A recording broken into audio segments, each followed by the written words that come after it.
It's not about, in terms like VC, it's not about just doing a question over and over again until you get it. It's understanding why you're doing it the first few times around. Because once you have that why down packed, once you have the what is going on here, what are the fundamentals, that's going to make life a whole lot easier.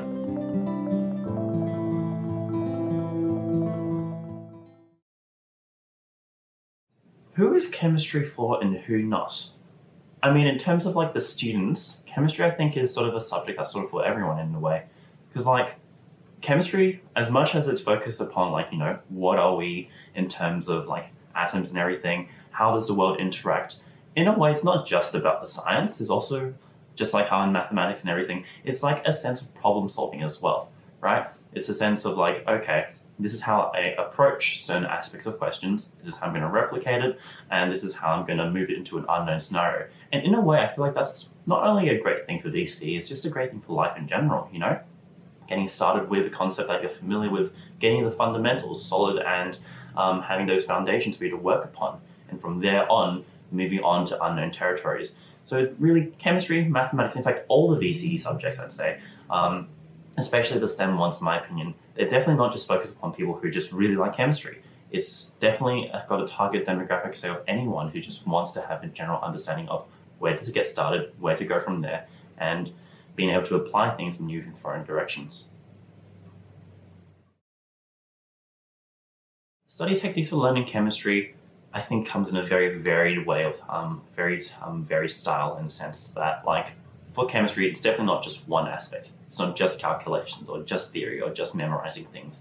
It's definitely a whole variety of things. So, for example, if we're talking about just general theory like biofuels, the theoretical components of like fuel cells or electrochem, right? It's definitely centered around you just getting the fundamentals there. And I'd say in terms of actually understanding fundamentals, a great way is just talking with friends, right? Because I personally found that when you interact with others, when you exchange ideas, when you actually explain concepts to others, in that way, you're actually reinforcing those ideas within your head. And I've always had the same. If you can explain something well to a friend, you're going to be able to write it down on paper just fine, right? So for theoretical components, definitely just call up a friend, explain things to them, see where they have gaps in knowledge, and they can reciprocally come along and see where you have gaps in knowledge. And in a way, the quid pro quo, where you bring them up and they bring you up, can definitely help fill out all those gaps in knowledge and get your fundamentals just really straight ahead. Calculations, well, sorry, but there's no easy way out of it, but you're going to have to practice, right? With your stoichiometry, with those mole conversions, with all your equations, right? They're not going to mean anything if you don't fundamentally understand what they are and you don't know how to use them. And in order to actually use them, you're just going to have to do a lot of practice. So with your stoichiometry and stuff, like, I don't focus that much on it, because if you get your fundamentals right, they will come eventually on their own. But with that being said, to allow that steady progression to go from understanding to competence, you do just need to practice those calculations over and over again.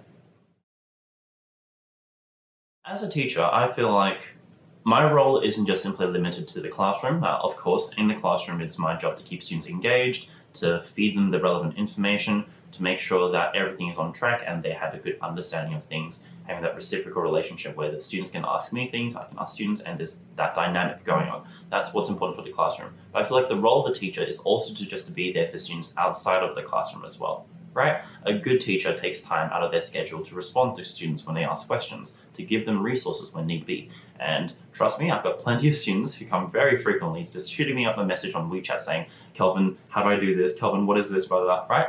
That is the role of the teacher, in my opinion, to have this like safe dynamic, this really respectful dynamic where students are extremely voluntarily free and just excited almost in a way, sometimes just to send a message and ask about just random things. And sometimes not even just limited to chemistry, going to other subjects, just going to like VC in general, being there in terms of every aspect of the children, in terms of a student, having their basically a holistic approach to cultivating that sort of, that mindset. I think that's the role of the teacher.